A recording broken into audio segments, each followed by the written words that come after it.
Hola compas radio semilleristas, un gusto saludarles, les habla Felipe Álvarez y estoy emocionado de presentarles el episodio de hoy. Me he pasado toda la semana emocionado de presentarles el episodio de hoy mientras lo editaba. Yo no participé de esta entrevista, pero al escucharla me daba todo el rato una sensación de que es un tema indispensable, de que es un tema esencial, de que es un tema que todos debemos entender un poquito más a fondo porque a todos nos incumbe.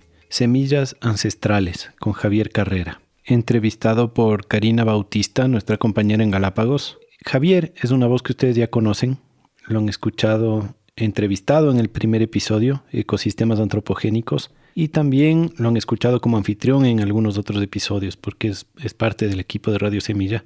Y este tema lo maneja magistralmente, debo decir. Vamos a escuchar historias de semillas de miles de años. Vamos a escuchar cómo las culturas se han relacionado con sus semillas por miles de años. Y también historia un poco más reciente sobre la Revolución Verde, sobre las legislaciones actuales y las restricciones de movilidad con el tema de semillas industriales versus semillas ancestrales y los problemas legales que se están enfrentando para poder guardianear, intercambiar semillas. Bueno, es un episodio muy completo de un tema súper amplio que estoy ahora muy contento de subirlo y entregárselos para que lo escuchen ustedes. Bueno, no les voy a hablar mucho más. Síganos en nuestras redes, en Instagram y en Twitter, en @semilla_radio. Envíenos correos si es que quieren contactarnos a radiosemilla@redsemillas.org. Escríbanos, cuéntenos qué piensan, conversemos. Muchas gracias por escucharnos. Un abrazo a todos. Chau, chau.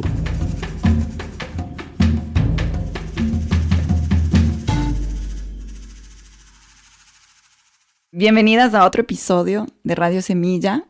Esta vez soy yo, Karina Bautista, otra vez infiltrada en Tumbaco para conversar con mi amigo, alguien a quien admiro muchísimo y que he querido mantener esta conversación hace mucho tiempo. Es mi amigo Javier Carrera. Él es el coordinador social de la Red de Guardianes de Semillas. Está en todas. Está en la parte de historia, en la parte de acción, en la parte de semillas, en la parte política, en la parte de la educación digital, de todo.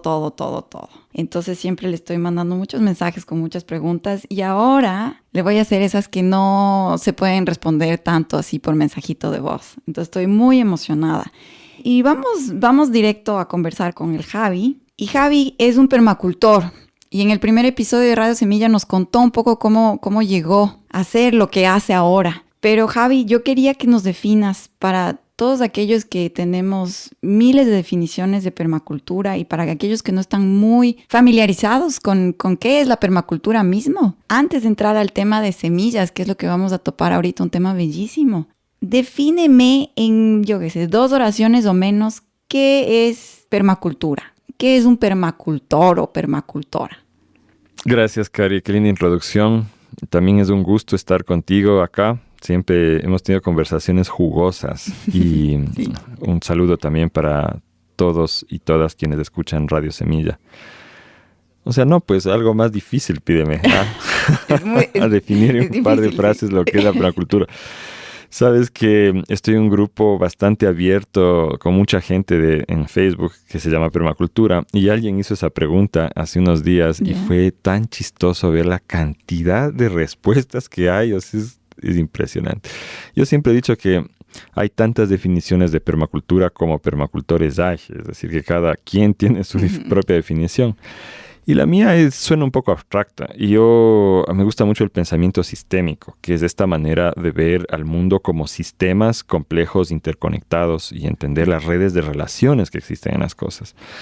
Entonces, para mí la permacultura es el pensamiento sistémico aplicado a la construcción de modelos regenerativos de vida. ¿Qué significa esto? Que creas formas de vivir, de producir alimentos, de consumir alimentos, de vestimenta, de educación, de construcción, etcétera, etcétera, etcétera. Todas las cosas de la vida, pero lo haces de una manera que cada una de esas cosas ayude a regenerar el planeta, tanto en lo ecológico como en lo social. Entonces, esa es para mí la frase, ¿no? La permacultura es el pensamiento sistémico aplicado a la creación de modelos regenerativos de vida. Es decir, cuando nos dejamos de teorizar y ya nos ponemos a construir, a cultivar, a generar. Y lo hacemos de esta forma, ¿no? Sistémica, con esta filosofía amplia. Qué lindo, Javi. Para mí, oírte decir eso es súper chévere, porque para mí la permacultura es actuar desde esta interconexión que tú mencionabas. Esta interconexión con nosotros mismos, ¿no es cierto? Y vernos como parte de la naturaleza y tener muy consciente esa interconexión que tenemos, no solo con la naturaleza como seres, parte de este ecosistema, sino entre nosotros y entre las cosas más allá que ni siquiera estamos tan conscientes, ¿no? Pero ir caminando por ahí en nuestro día a día. Entonces, qué lindo oírte en esta definición. Y ahora, entrando al tema semillas de una, pero con una pregunta también personal, digamos, de historia. ¿Cuál fue la semilla en tu vida que te hizo dedicarte a esta regeneración de vida? Me imagino que hay algunas, pero si puedes recordar una que nos quieras compartir el día de hoy, una semillita que te hizo comenzar a interconectarte y a actuar de esta manera permacultural, sistémica con la vida. Es todo un proceso en realidad, pero yo lo puedo resumir en algunos eventos particulares que me ocurrieron, ¿no? Desde la infancia a mí me chocaba mucho la pobreza y la destrucción del ambiente. Yo no tenía palabras para esto todavía. Quiero decir, la primera vez que fui realmente consciente de la pobreza, tendré unos 5 años de edad, más o menos, en el centro histórico de Quito, donde vi a un mendigo viejito que pedía dinero y le pregunté a mi mamá, ¿por qué? ¿Por qué pasaba eso? Porque nadie cuidaba de esa persona.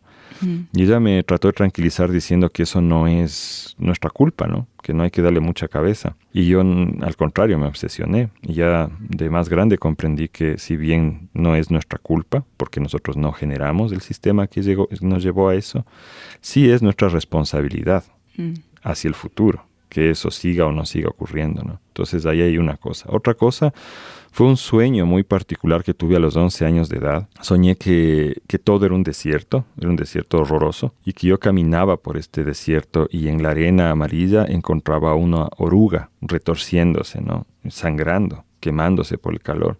Y yo cogí esta oruga y la llevaba a mi casa y le ponía unas gotitas de agua y la oruga revivía.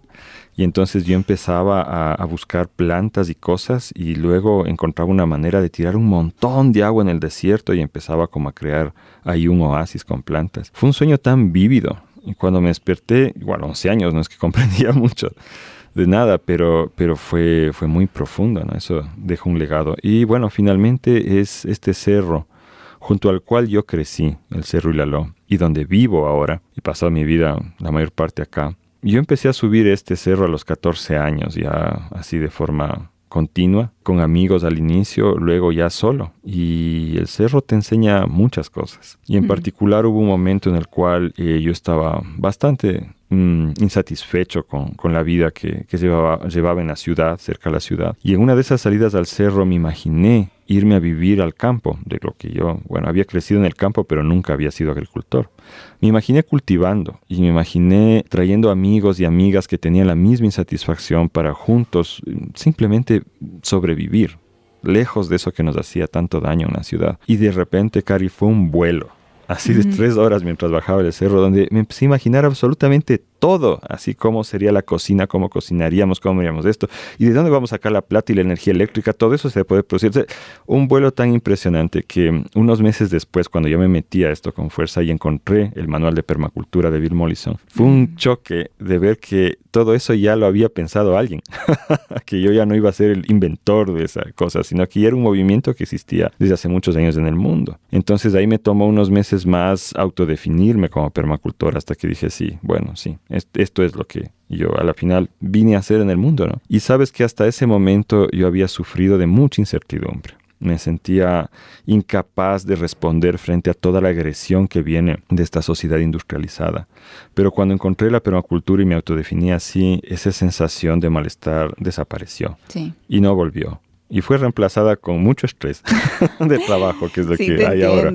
Pero claro, esa sensación de impotencia frente al mundo se fue. Sí. Se fue completamente. Y yo hice como un juramento de vivir para promover esto y defender la vida, ¿no? Y en esas maneras me identifico mucho, Javi, porque yo también empecé a sembrar porque me sentía impotente a pesar de que estaba trabajando en el sector público o en las ONGs, o me sentía impotente, ¿no? De frente a lo que pasaba en el mundo, y solo se me quitó esa ansiedad, digamos, al sembrar. Y qué lindo, ¿no? La palabra regenerar me gusta mucho como que resaltar en lo que hablas, porque es esto mismo, no es solo regenerar lo que se ha destruido, que hay muchas cosas que están destruidas, ¿no? No solo en el tema ambiental, digamos así, como naturaleza, sino lo que tú decías, la pobreza. La pobreza es un resultado de una degeneración en nuestros sistemas sociales, en nuestros sistemas de familia, en nuestros sistemas, más allá del político y económico, es una degeneración en nuestras relaciones interpersonales, ¿no?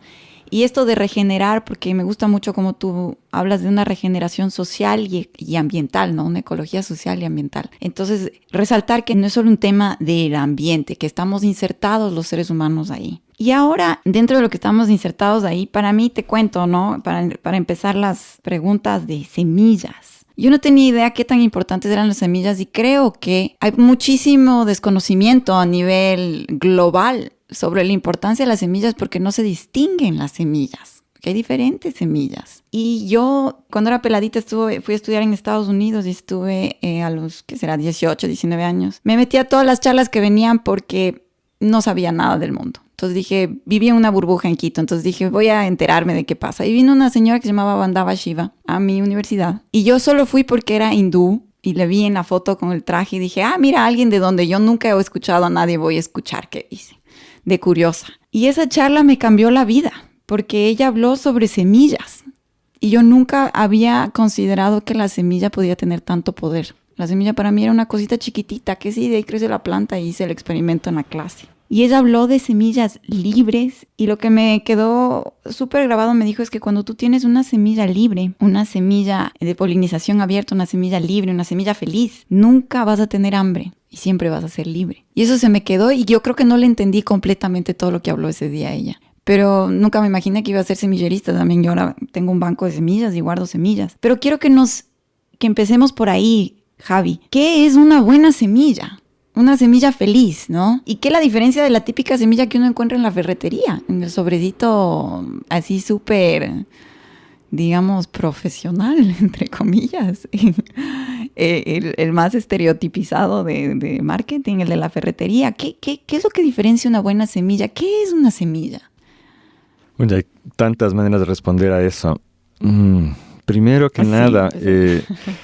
Yo creo que la permacultura, la enseñanza más grande que nos deja es que la pobreza es innecesaria y la destrucción de la naturaleza es innecesaria también, y que podemos perfectamente vivir en la abundancia que existe en la tierra sin tener que hacer esas cosas. Pero respetando algo que Gandhi decía, ¿no? Que el mundo tiene suficiente para todas las personas, pero nunca va a tener suficiente para la ambición desmedida, así sea de un puñado de personas, que es lo que está pasando ahora. Y la semilla entra en esa discusión completamente, porque la semilla es tan fácil de producir. O sea, tú puedes sembrar una semilla de lechuga, por ejemplo, y sacar de esa sola planta de lechuga, puedes sacar unas 20,000, 50,000 semillas.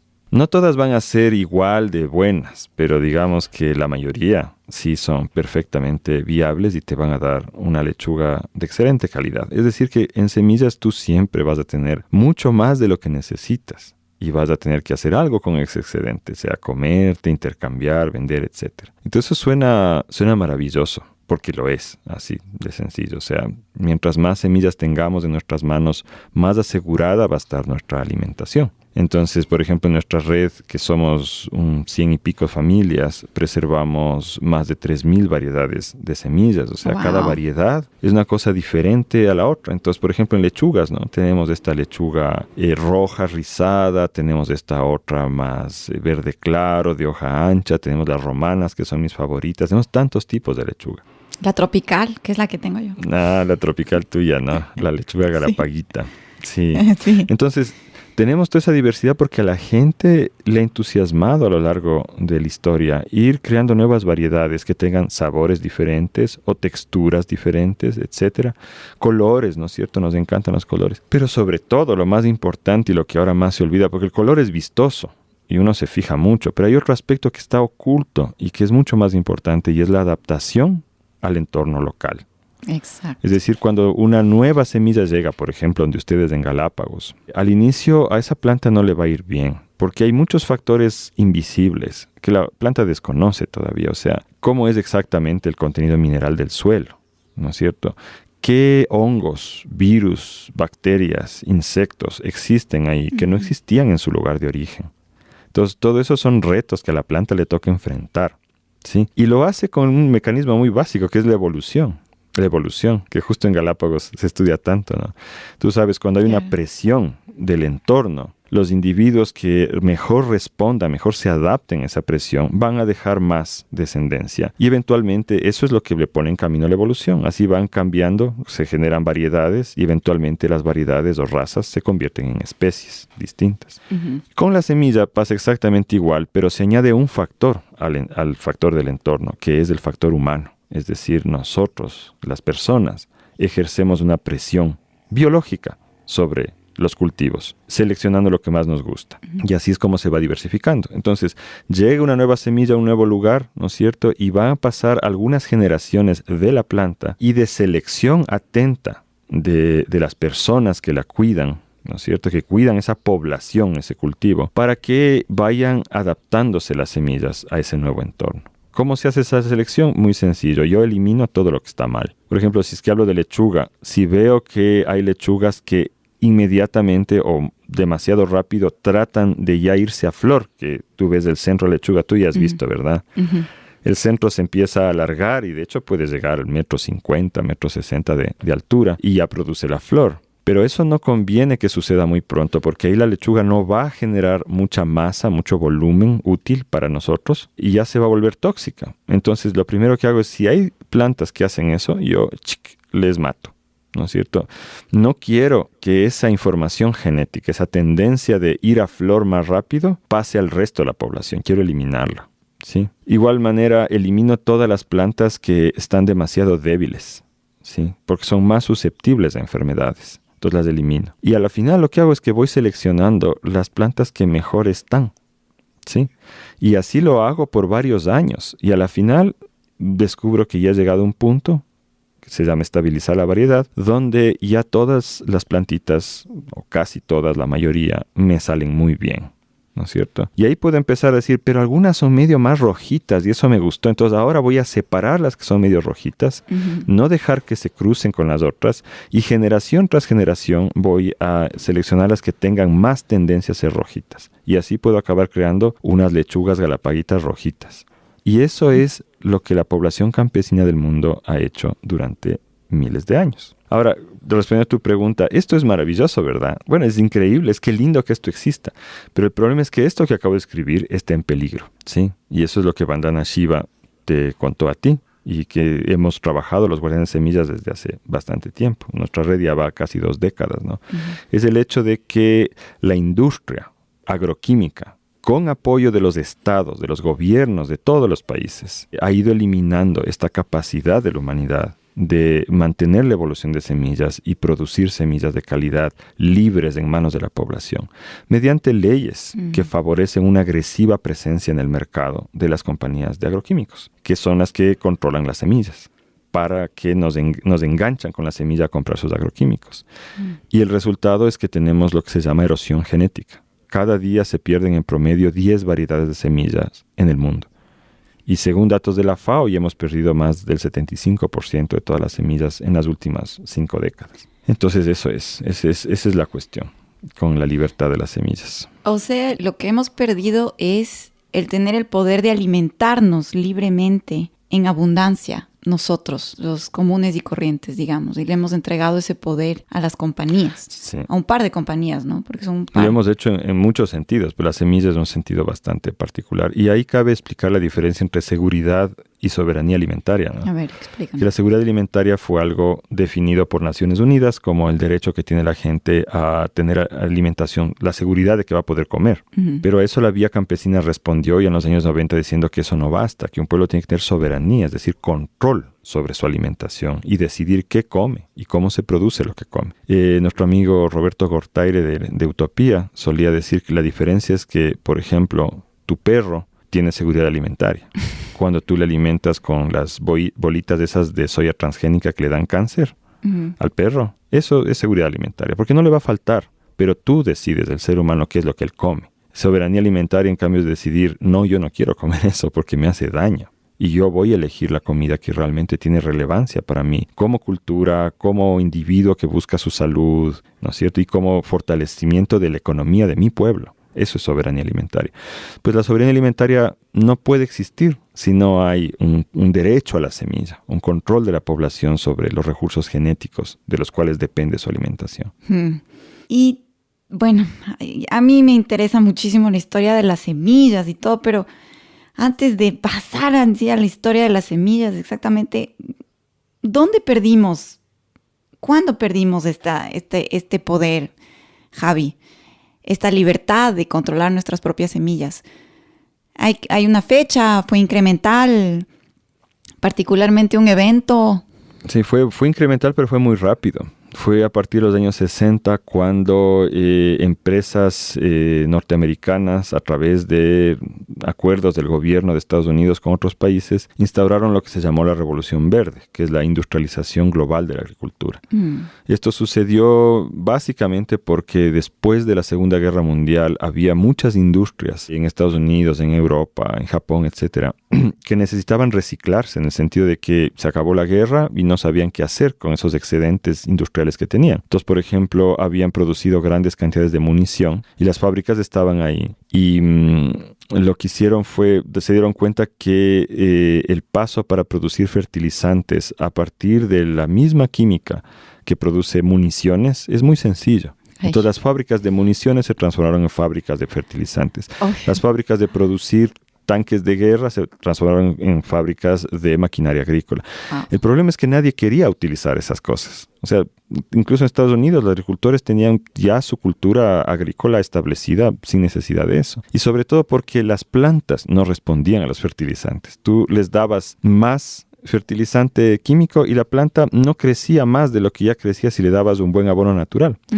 Ahí entra el tema de las semillas. Lo primero que pasó fue que lograron producir un arroz híbrido, ¿no es cierto?, mezclando dos razas distintas de arroz, que sí, por distintas razones genéticas, respondía al agroquímico. Y de hecho producía más rápido y más grande el grano de arroz. Lo que no quiere decir que sea mejor alimento. Pero en ese entonces, a una sociedad que se orientaba a un crecimiento exponencial e ilimitado. La gente tenía una fe en el progreso que hoy en día nos parece un poco ridícula en realidad, pero en ese entonces nadie era consciente de que el mundo tenía límites. Parecía que era infinito, que los recursos eran infinitos y que no iba a pasar nada malo. Entonces, claro, que se produzca un 10%, un 30% más de arroz por hectárea parecía una maravilla. Y los promotores de este modelo aseguraron que en 20 años este modelo acabaría con el hambre en el mundo. Esto lo escribió Norman Borlaug en un libro que se llama La Revolución Verde, por el cual obtuvo el Premio Nobel de la Paz, lo cual también resulta irónico. Ahora, ¿por qué digo que no necesariamente es mejor alimento? Porque de hecho lo que hacen las plantas es inflarse nomás.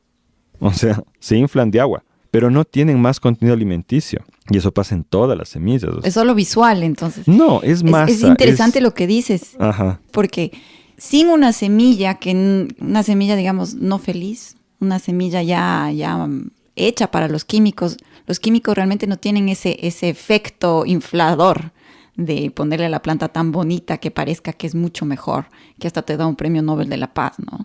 Claro.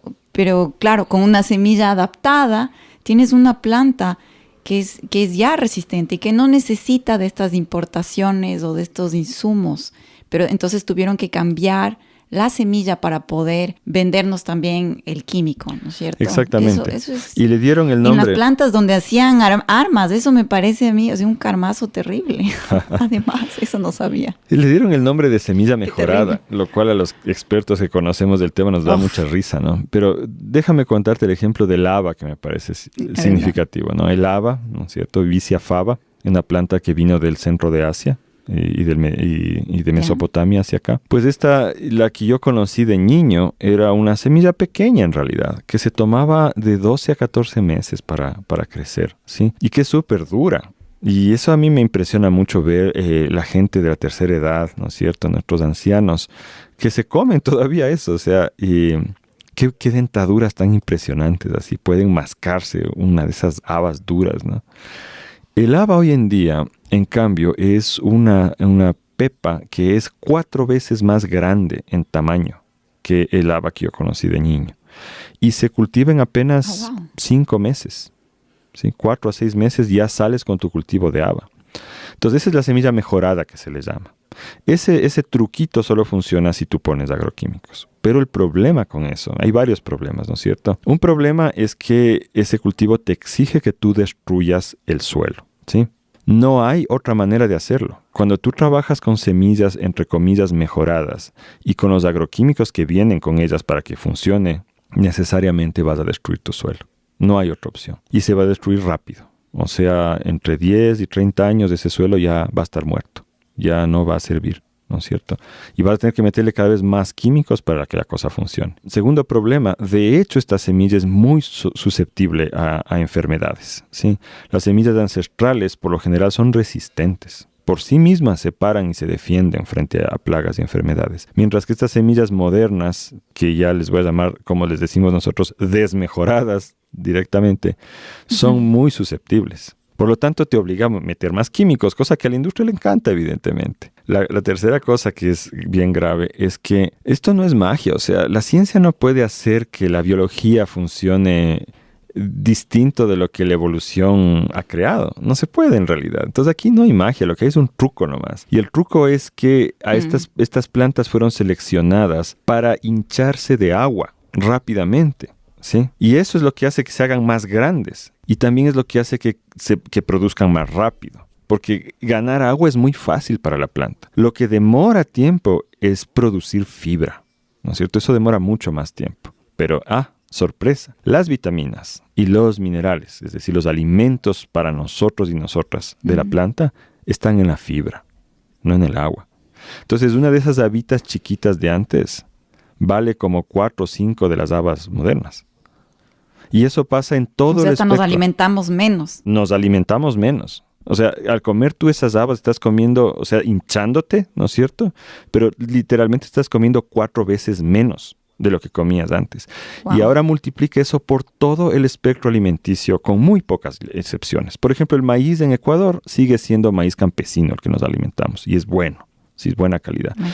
Pero ya casi todas las otras cosas que consumimos tienen esta característica de que por crecer rápido son menos alimenticias.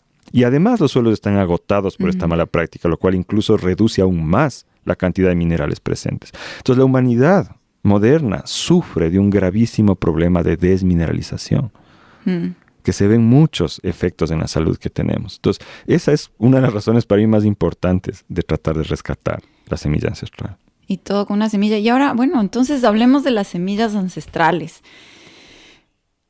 Porque para mí es fascinante. Yo me encanta que tú, cada vez que hablamos de semillas, en cursos que hemos hecho de semillas, tú pones un mapa. Y la manera en que la gente se engancha, ¿no? Porque esto es fascinante. Tú pones un mapa y dices, a ver, díganme las cosas que comen, a ver de dónde creen que son.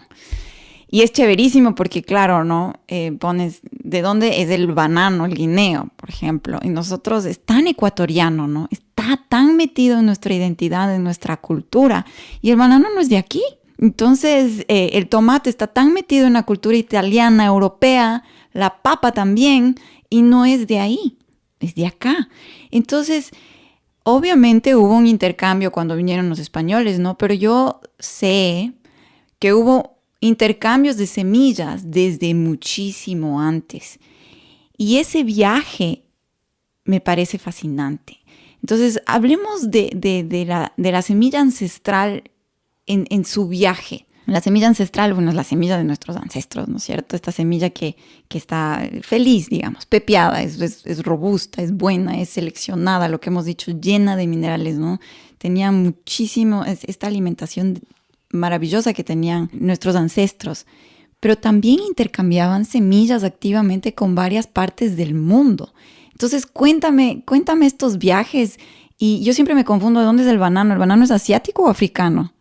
Eso también. Sudeste asiático. Sudeste asiático. Uh-huh. Es que eso me parece fascinante. Escucha, yo soy apasionado por la historia. Y la historia de la alimentación es lo que más me interesa. Y es una investigación así detectivesca esto de averiguar de dónde son las cosas. Y es un conocimiento muy importante porque en los lugares donde se originaron las semillas es donde sigue habiendo una diversidad muy grande. Y esa diversidad es fundamental para el futuro, ¿no? Por ejemplo, el tomate riñón o jitomate, tomate de mesa, es un cultivo que se desarrolló en México, pero a partir de tomatillos silvestres que vienen de aquí de Ecuador, Colombia y el norte del Perú. ¡Ah, wow! Entonces, claro, ¿y por qué aquí no se desarrolló? Porque en ese entonces, y de hecho en algunos lugares como Manabí hasta ahora, cuando tú abrías un lugar para cultivar, la chacra que decimos nosotros, los pájaros traían esa semilla y crecía, porque sí. Entonces es endémico aquí, estás por todo lado el tomatillo. Pero en México no. Y cuando nuestros ancestros llevaron esa semilla hacia México y les encantó allá sí la empezaron a cultivar. Y había entonces esta conexión entre Sudamérica y Centro-Norteamérica, mucho antes de que los españoles llegaran. Ese es un tema Yo para sé, un a mí me episodio. fascina y te pregunto porque me encanta. Pero cuéntanos así, ¿qué más intercambiaron? Y toda esta libertad me parece genial y me imagino a personas súper emocionadas y exploradoras. ¿Y qué me traes? ¿No? Me traes un tomatito, claro, qué rico. Es que esos son... O sea, esos somos los guardianes, ¿no? Uh-huh. Esa emoción que sientes así tan especial con las semillas es lo que hace que seamos lo que seamos los guardianes de semillas, ¿no? Ese enamoramiento. Uh-huh. Entonces debe haber sido en ese entonces también así. El maíz llegó de México acá hace 7,000 años, ¿no? Wow. Y aquí sufrió una evolución muy, muy importante en su historia. Pero bueno, se han hecho ya mapeos de los centros de origen que nunca están acabados. Porque, por ejemplo, el mapa cambió muchísimo a partir de que ya tuvimos información genética. Pero no se ha hecho todavía ese análisis genético de la herencia de todos los cultivos. Hay muchos que no se ha hecho todavía. Entonces los datos van cambiando. Sin embargo, ya hay suficiente información como para elaborar estos mapamundis de los centros de origen. Yo llevo investigando eso desde el año 2005 más o menos ya. Y hemos sacado ya 3 versiones del mapa. Okay. La nueva versión del mapa de centros de origen la estamos ofreciendo ahorita como parte del curso de semillas ancestrales que está a punto no, ya se publicó. O sea, que si yo me meto al curso me dan ese mapa ilustrado chéverísimo. ¿De dónde vienen las semillas? Sí, cool. Con una cartilla bonita y todo. Y de hecho te enteras, ahorita no puedo hablar muy a fondo de este tema. Vamos a hacer, en el curso hacemos una revisión de todos los centros de origen a fondo, entendiendo qué es lo que viene en cada uno, sí. Entonces, si están invitados, invitadas a tomar el curso. Pero en todo caso, el problema que hay ahorita con esta investigación es que se ha vuelto motivo de orgullo nacionalista y con objetivos politiqueros, ¿no? Entonces, los chinos se pelean por decir que ellos son el centro de origen de todo y también, yo qué sé, nos ha pasado el acá cacao. También en América Latina, no voy a decir nombres. Sí, porque, el cacao es uno debatido. Bueno, el cacao es un ejemplo. Es algo que vale la pena analizar. Es un muy buen ejemplo, gracias por darlo. Debido a que el chocolate fue primero conocido por los europeos en México, ya hubo como una idea de que tenía que ser originario de allá. Y los datos históricos y arqueológicos, porque se ha hecho mucho más arqueología en México que en Ecuador, parecían sustentar eso. Hasta que el análisis genético demostró que el centro de mayor diversidad de cacao fino de aroma es la provincia del Napo en Ecuador. Y después se encontraron restos de la cultura mayo-chinchipe en el río Chinchipe, en el sur del Ecuador, de 5.500 años de antigüedad, en botellas de cerámica de cuello delgado, lo que implica que ese era ya un cacao preparado, o sea, líquido probablemente, ¿no? Y eso es 2.000 años antes de las primeras muestras de uso encontradas en México. Estos 2 datos ya nos quitan las dudas de que es originario de acá, pero ¿de acá de dónde? ¿De la República del Ecuador? Bueno, ocurre que el río Chinchipe, que se une al Marañón, ¿no es cierto?, antes de unirse al Marañón también atraviesa por territorio peruano. Si bien la parte que está en Perú es menor de la que está en Ecuador, a la final lo que a mí eso me dice es que estas fronteras nacionales son artificiales. Obvio, sí. Son modernas y son temporales. O sea, el cacao fue desarrollado por quizá la cultura chinchipe o quizá alguna otra cultura de más arriba en la provincia de Napo, no sabemos. Pero en ese entonces estos territorios nacionales no existían. Y la gente, como tú bien lo dices, intercambiaba. cómo ha seguido intercambiando, a pesar de que ahora hay leyes que te prohíben traspasar fronteras con semillas. Vamos a hablar de eso después. No deja de suceder. Ya. Pero entonces, ese es el tema con los centros de origen y los viajes. Es fascinante. Brevemente, déjame decirte el tomate, que también es bonito, ¿no? No solo acabó en México, sino que en México fue conocido por los españoles y en ese entonces era de uso más común el tomate de color anaranjado. Por eso la palabra no anaranjado, la palabra tomate en castellano nos refiere al color anaranjado. Ajá. Luego se fue para Europa, pero la gente no lo consumía porque pensaban que era venenoso. Gente de escasos recursos del sur de Italia y del sur de España empezaron a consumir el tomate, pero tenía un estigma que era ligado a la pobreza. Era una comida de gente pobre. Pero precisamente por eso, los chefs, después de la Revolución Francesa en Francia, lo adoptan. Por ser esta comida despreciada, popular, lo adoptan como un símbolo de este nuevo régimen social, más igualitario, ¿no es cierto? Republicano. El rol de los chefs. Claro, y lo elevan a la categoría de la más alta cocina. Pero como el rojo era el color de la revolución, prefieren tomates rojos. Ah, wow. Y desde ahí dejamos de consumir tomates de otros colores, ¿no es cierto? Y en Italia pasa algo particular, que Italia se enamora del tomate. Y no solo el tomate rojo, sino que en Italia hay tomates blancos, cremas, anaranjados, es una gran diversidad. Y luego sigue migrando hacia el norte y en Rusia hay un final centro de diversificación, pero allá los tomates se prefieren a aquellos que crecen muy rápido y que tienen la piel oscura para captar más sol, para poder desarrollarse en los cortísimos veranos rusos. Wow. Y por lo que te dije, ¿no? La forma de que algo crezca más rápido es que se infle de agua. Entonces hay tomates rusos que pesan 1 kilo. Gigantes. Un tomate. Y más oscuros. Ajá, y son negros. Claro, son prácticamente negros. Para atraer el sol. Pero no saben. Claro. No saben bien.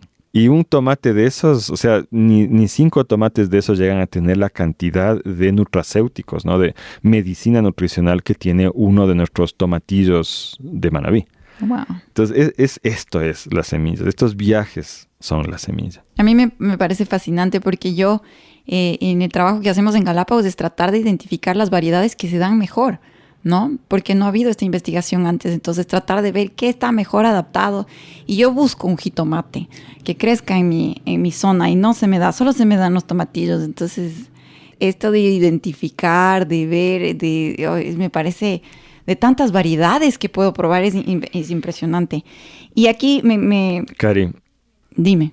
Una preguntita para ti. ¿Y por qué no cultivas tomatillos? ¿Por qué esa insistencia en el tomate riñón? Porque el tomatillo verás, hay muchos microclimas en Galápagos y hay un tomatillo endémico de Galápagos que crece por todo lado, así por la calle, así, en todo lado. Pero yo estoy en un particular microclima en la isla Santa Cruz en donde no crece. Porque tengo muchísima humedad y tengo una capa tengo garúa, que es esta lluvia liviana, durante casi todo el año, excepción de 3 meses al año en donde me llueve tormentas y 2 meses en donde no llueve. En esos 2 meses que nos llueve es donde puedo cultivar el tomatillo. Pero tengo que ponerle más roca y filtrar mi suelo, que es súper arcilloso. Entonces no es el mejor ambiente. No me crece a mí así fácil. Entonces he buscado el jitomate también por razones de que se vende súper bien. Y he encontrado ahora un tomate cherry que ya estaba introducido, que es un poquito más ácido. Pero se me cruzó con el tomatillo por algún pajarito. Se me cruzó con el tomatillo de Galápagos, que es más dulce. Y resultó en uno delicioso. Entonces, esta es la variedad que Maritza Castillo, que trabaja conmigo, se empeñó en decir, no, yo quiero estabilizar esta variedad. Yo le dije, no hagamos eso, es mucho trabajo, Maritza. No. Y me dijo, no, yo lo voy a hacer.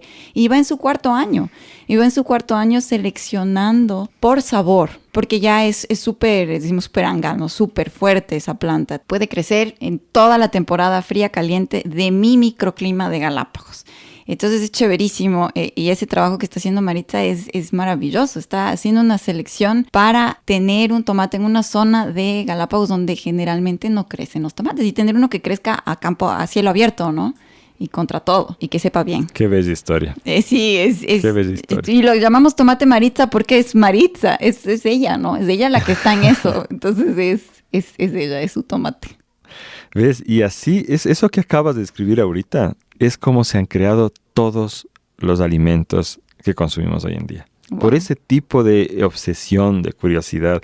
Y por eso es que llamamos guardianes de semillas a personas como Maritza, ¿no? Porque le dedica un esfuerzo que en principio Un amor. no tiene ninguna remuneración directa. Es amor. Es amor. Es efectivamente un enamoramiento, sí. Sí. Y yo te preguntaba esto del tomatillo porque a mí me sucedió en la provincia de Manabí hace algunos años ya, que un campesino me pidió apoyo para tratar de salvar una producción de tomate riñón, de jitomate, que tenía un invernadero. Entonces, es una persona de escasos recursos que se había endeudado para construir un invernadero en la costa. Y adentro el tomate estaba hecho pedazos. Esa cosa era irrecuperable realmente. Me dio mucha pena por él. Pero el rato que salí del vivero me fijé que el vivero estaba rodeado alrededor de tomatillo, creciendo silvestre. Entonces yo le señalo, le digo, ¿qué onda, no? Y me dice, sí, yo sé, es genial, no tendría que invertir nada, es maravilloso, es delicioso, es medicinal, pero la gente no me compra. Ese es un problema. No hay mercado. Y es un problema porque eso sí nos compete a todas las personas. Sí. Nos hemos acostumbrado a comer 4 cosas, que eso nos hace daño, porque el ser humano, la característica principal de nuestra alimentación es la necesidad de comida diversificada. Puede ser la mejor comida del mundo, pero si la comes constantemente te va a matar. Te va a hacer daño. Necesitas variar. Entonces es muy peligroso que ahora la alimentación mundial se base en una docena de semillas, uniformizadas al extremo, ¿no? Y sí, debemos aprender. Debemos aprender a consumir tomatillo y otras cosas. Sí, ¿no? y ahí está lo que es local también, porque y el rol de los chefs que tú dijiste, ¿no? Como en la Revolución Francesa le volvieron de moda al tomate que era descolado, digamos.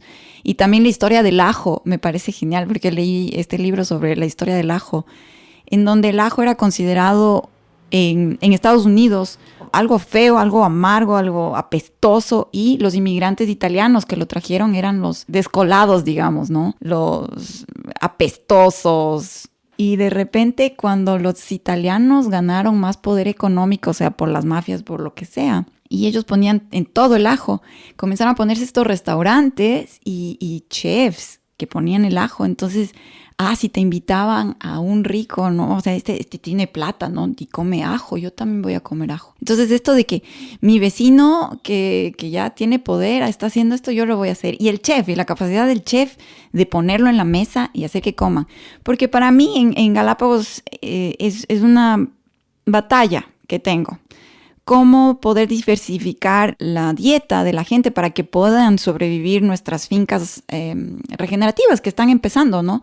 Tenemos diversidad, necesitamos diversidad para cuidar el suelo y las semillas. Entonces necesitamos que nos compren diversidad. Entonces, si la gente no compra diversidad, no vamos a poder lograrlo. Y por eso trabajamos con chefs y invitamos a todos los chefs y las chefs que nos quieran apoyar en crear cosas deliciosas que nos enseñen a comer. Ya no importaciones desde tan lejos, ¿no? Imagínate que en los restaurantes se ofrece salmón que viene de Chile cuando tenemos pescado delicioso galapagueño local.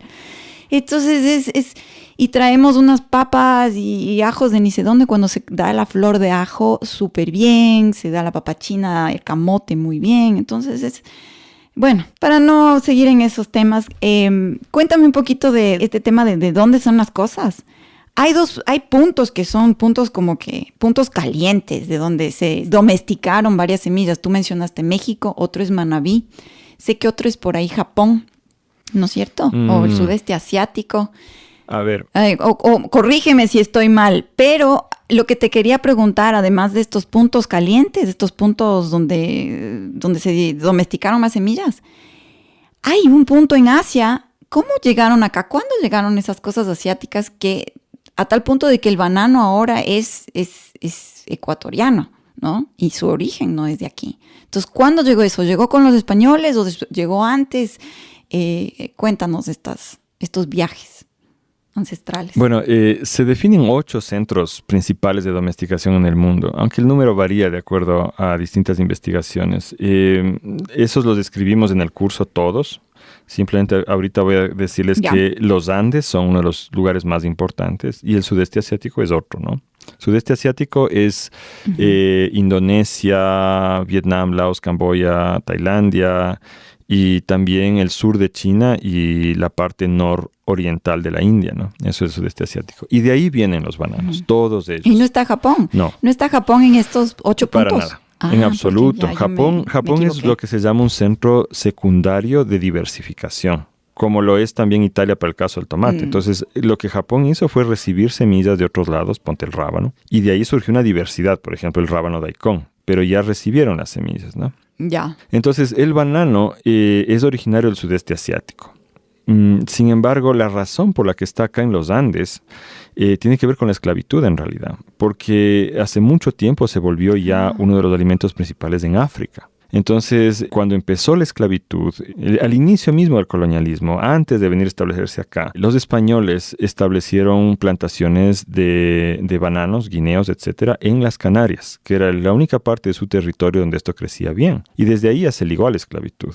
Y ya cuando se empezó el establecimiento de las grandes plantaciones agrícolas manejadas por mano de obra esclavizada acá en Sudamérica, se trajo como un paquete alimenticio para que se pudieran sustentar los esclavos, principalmente el banano, el arroz y los frijoles, ¿no? Y así ingresó. Y eso es bien interesante porque, por ejemplo, la manera... En Ecuador consumimos excesivamente el arroz, excesivamente. Pero nuestra manera de consumirlo no es la manera asiática, sino la manera africana, la forma de cocinarlo, quiero decir. Oh, wow. Y los bananos han influido de una manera, porque crecen aquí bien, ¿no? Entonces yo me reía porque la primera vez que fui para el Perú me decían, ecuatoriano, mono. Y decía, no, ¿cómo que mono? Nosotros aquí en Ecuador mono les decimos a la gente de la parte sur de la costa, ¿no? Y sí, es un trato despectivo, entonces a mí me ofendió que me digan mono. Entonces, pero me dijeron, pero ¿y no comerás banano todo el tiempo? Y bueno. Ya cuando nació mi hijo... Y empezamos a darle la chucula, que es un alimento típico para los guaguas, que es maduro cocinado, ¿no? Banano. Y endulzado, ¿no es cierto? Ajá. Ahí empecé a darme cuenta que comemos banano prácticamente todos los días, de una forma u otra, ¿no? O sea, el plátano verde majado. Y los niños lo comen un montón. Los niños, o sea, Sí. es que hay además tantas formas de hacerlo, empanadas, bolones, corviches, sopa de bolas de verde, o sea, es tanto. Entonces ahí te das cuenta cómo, a la final, sin importar mucho de dónde sea originaria la semilla, hay alimentos que se establecen en las culturas. O sea, si tú vas ahorita al Nepal y le dices a la gente allá que el amaranto de grano del cual dependen proviene de Perú y Bolivia, no te van a creer, no te creen. O sea, eso me han contado a mi gente que ha estado allá. Wow. Porque es una planta sagrada en el norte de la India y en el Nepal, ese amaranto de grano. Es una planta sagrada, es uno de los 7 granos sagrados que los dioses le dieron a los pueblos de allá. Y sin embargo es originario del Perú y Bolivia. De los Andes. Igual manera la yuca en África. Los africanos no te van a creer si les dices que la yuca es originaria de la Amazonía. Y acá a mí me ha pasado que gente en las partes altas del Ecuador no me creen que la cebada viene de Mesopotamia. O sea, porque la cebada es algo tan básico en su cultura alimentaria que es difícil pensar Es de que viene de otro lado. Mesopotamia, no sabía. Claro. Pensé que era de aquí. No, es de Mesopotamia la cebada, por supuesto. Entonces, Eso me parece magnífico. ahora déjame contarte una anécdota que es muy importante en esto y que no está en el curso, por eso la voy a mencionar ahora, que nos muestra por qué, sin embargo, es importante esta cosa, los centros de origen. Mira, en el África hay regiones donde se consume muchísimo maíz, de una forma exagerada. O sea, el maíz es base de la alimentación. El maíz, a diferencia de otros cereales, es muy bajo en un aminoácido esencial, la lisina. Y la ausencia de la lisina causa una condición que se llama pelagra, que es una forma de desnutrición muy grave que puede empezar con que se te pelan las palmas de las manos, te da fiebre y puedes acabar muriendo. Y el pelagra es un problema en el África. Y hay empresas que hacen donaciones, los gobiernos compran cantidades de suplementos alimenticios para compensar esta ausencia de pelagra en el maíz. Sin embargo, no es que no hay lisina en el maíz, sí hay. Lo que pasa es que está, digámoslo así, atrapado en una forma que no es digerible para el cuerpo humano. Pero si es que tú cocinas por largo tiempo el maíz en presencia de un agente alcalino como la cal o la ceniza, se libera la lisina y el maíz se convierte en un grano completo. ¿Sí sabes de lo que estoy hablando? Cuando cocinas el maíz con ceniza por muchas horas, es lo que en México se llama nixtamalización y acá en los Andes se llama mote. Mote. Mote, sí. Entonces, ¿qué hacemos? Que ponemos el grano, ¿no es cierto?, a remojar, lo cocinamos con ceniza, ¿sí? Y se libera esa lisina y ya está. Y el mote es la mejor manera de comer maíz. ¿Cómo lo habrán descubierto los antiguos mexicanos? Ni idea, ¿no es cierto? Pero ya es algo que los pueblos del maíz sabemos hacer. Entonces yo pensaba, ¿no? Qué lindo sería llenar un avioncito con señoras mexicanas, peruanas, bolivianas, ecuatorianas y mandarles allá. A que estén un tiempo con las señoras africanas y les enseñen a hacer mote. Así de sencillo. Con eso se resolvería el problema del pelagre. Es impresionante pensar así. O sea, las soluciones son mucho más sencillas, ¿no? Son muy sencillas. Si lo pones a ver, es tener esta semilla que es mucho más nutritiva. Es cocinarla. A ver, termina tu historia. Sí, pero el punto de esto es que el conocimiento cultural y la diversidad genética están en los centros de origen. Y por eso los centros de origen siguen siendo importantes, ¿me entiendes? Porque el banano, por ejemplo, acá solo clonamos el banano. Pero en el sudeste asiático todavía existen bananos que dan semilla botánica y eso es fundamental para que en el futuro se puedan crear nuevas variedades de banano. De la misma forma, en la Amazonía todavía hay pueblos indígenas que manejan la semilla botánica de la yuca, ¿no es cierto? Cosa que en África no existe. No existe esa posibilidad. Entonces, por eso los centros de origen siguen siendo esenciales. Por la diversidad genética y también porque es donde más prácticas culturales hay. O sea, Afganistán, que es la tierra de la zanahoria, ¿quién sabe qué no saben hacer con la zanahoria ya? Que nosotros ignoramos completamente, ¿no? Y en una era en donde hay tanta información, tanto intercambio de información, esto todavía es como una joya. Esto no todavía está como escondido, ¿no? Y eso es lo que me parece más magnífico. Y este curso es en donde vamos a aprender sobre esta magia, ¿no? Esta magia de la historia que me parece magnífica. Y ahora para pasar a tiempos más modernos, conectado con esto. A mí algo que te he querido siempre preguntar es, ahora hay leyes que evitan que intercambiemos semillas. Hay leyes que evitan que metamos semillas entre países. Cuando esta es una práctica ancestral, ¿no? Ya vemos que es una práctica de miles de años y que nos ha brindado identidad a todos y que nos ha enriquecido como seres humanos que somos interconectados que estamos. ¿Tú qué piensas sobre esto, no? ¿Qué piensas sobre esto y cuáles son tus alternativas? ¿Cuál es tu visión en este tema? Mira, como dije antes, la gente no deja de mover las semillas a través de las fronteras. Siempre se dan modos y ocurre, no deja de ocurrir. Pero me parece sobre todo importante entender por qué se da esta prohibición. Porque esto nace de una narrativa, de una versión del mundo, de la biología, de la salud, que de hecho ha sido muy cuestionada ya en los últimos años, ¿no? Entonces esta visión se ancla en cómo funciona la agroindustria, ¿no es cierto? Cuando tú siembras un monocultivo débil, que depende de agroquímicos para existir, y tú fumigas eso con cantidades de agroquímicos y matas el ecosistema, matas el suelo, ¿no es cierto? Y creas esta cuestión de dependencia hacia los químicos. Ocurre que esas plantas se vuelven mucho más débiles a la incidencia de plagas y enfermedades. Entonces, de hecho, son más atacadas. Y ahí entra esta mentalidad que piensa que el origen de la enfermedad, o sea, la causa última de la enfermedad es el vector, por ejemplo, el pulgón o el hongo fusarium, ¿no es cierto? O la bacteria tal cosa, ¿no es cierto? Pensar que esa es la causa. Entonces, ahí tiene lógica la idea de tratar de proteger eso, frenando la circulación de estos seres, de estos hongos, de estas bacterias, etcétera, junto con la semilla. Porque, claro, el fusarium viene ya en la semilla. ¿Sí? El virus de mosaico del tabaco viene ya en la semilla, ¿no es cierto? Dices, claro, cierro las fronteras y me libro de las enfermedades. Primera cosa, no se ha logrado, porque como igual la frontera sigue siendo y seguirá siendo por siempre permeable, es imposible tener un control absoluto, las enfermedades igual van a circular.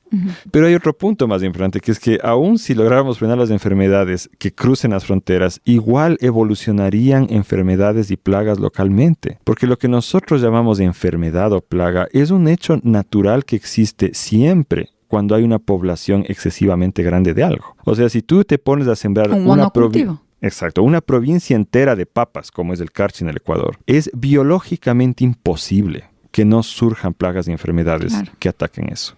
Es un mecanismo natural, o sea, es así como funciona la naturaleza y pretender que sea de otra manera es absurdo. Entonces, ahora hay otra concepción de la enfermedad. Es la concepción según la cual la causa de la enfermedad es el malestar general del individuo en su entorno. Si el suelo está destrozado, si pones venenos todo el tiempo, es evidente que van a surgir las enfermedades. El argumento ahí sería, por lo tanto, un cultivo orgánico de buena calidad, evolucionado, no va a tener estas plagas de enfermedades. Y así es. De hecho, entonces ya hablando con casos concretos, ahorita acabamos de pasar un susto tremendo que no se acaba todavía, con la mutación de un virus que ataca al banano. Entonces es una historia que te voy a contar rápidamente porque es fenomenal. Hasta los años, 30, 40 me parece, el banano que más se consumía en el mundo era el Gros Michel.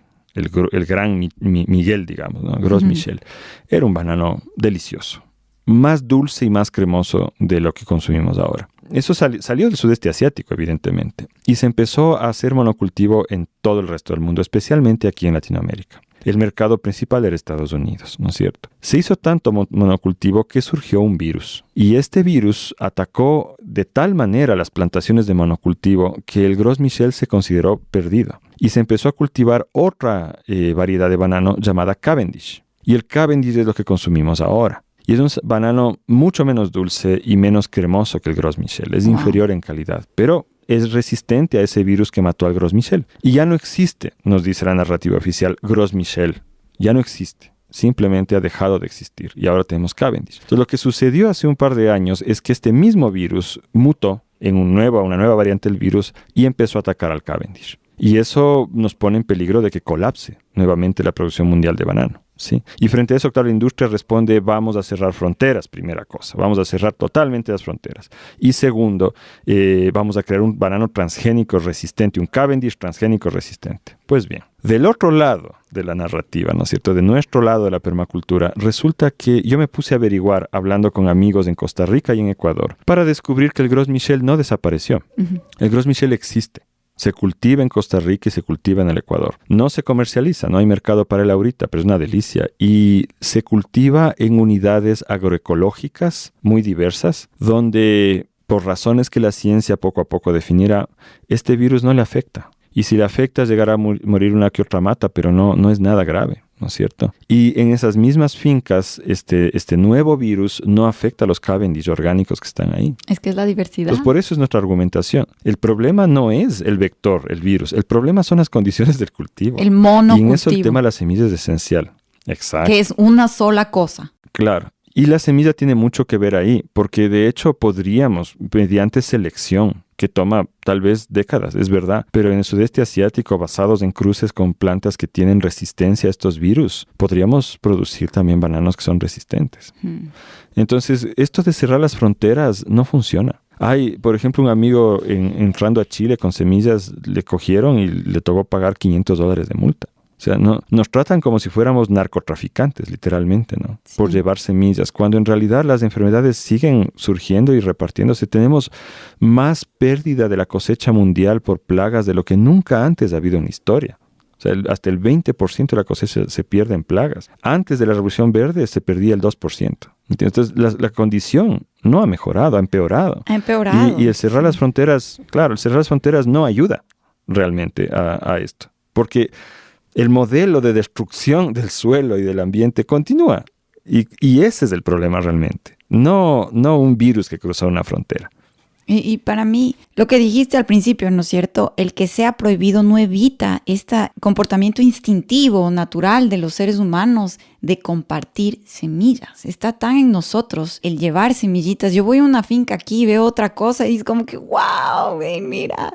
Y le comparto mis semillas, ¿no? A la finca vecina y todo. Es como que un instinto de un comportamiento natural que sí, porque sea prohibido no evita que siga sucediendo, ¿no? Se encuentran maneras de hacerse y esa es la razón por la que lo que tú nos cuentas del banano, ¿por qué existen soluciones, no es cierto? Cuando hay una super plaga que ataca todos estos monocultivos, es decir, miles de hectáreas de una sola cosa cultivada, como es el banano, encuentras las soluciones en estos pequeños agricultores, agricultoras que tienen diversidad, que tienen regeneración, que cuidan el suelo, ¿no es cierto? Y que cuidan de sus plantas a través de esta diversidad y de estas semillas felices, de estas semillas adaptadas. Entonces, al final la solución de inclusive las grandes corporaciones sigue estando en los pequeños agricultores y agricultoras, ¿no es cierto? Al final está la solución en aquellos que se metieron las semillas ilegalmente quizá Ilegalmente entre comillas, porque al final es algo bueno. Pero también aquí, yo que estoy en un lugar en donde hay muchas especies invasoras y este es un tema, yo creo que también cabe recalcar que el problema de especies invasoras también se da porque tenemos bosques menos fuertes. Y ahí quiero también, no sé si tú tienes algo que decir, es bosques menos fuertes, bosques más susceptibles. ¿Por qué? Porque están menos diversos y han sido tratados con químicos y se ha perdido su inmunidad propia,